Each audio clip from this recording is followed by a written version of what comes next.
استنى بس، بالراحة بالراحة.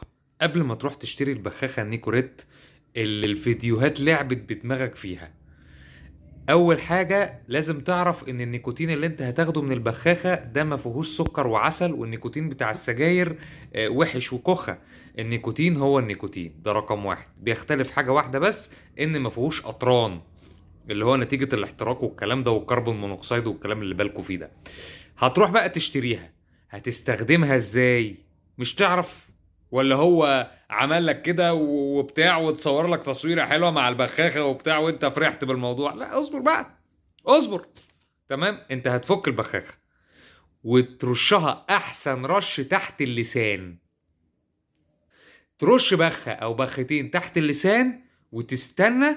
تمام، تستنى حوالي 5 ثواني 10 ثواني شوية كده، وبعدين ايه تقدر تبلع ريقك عادي.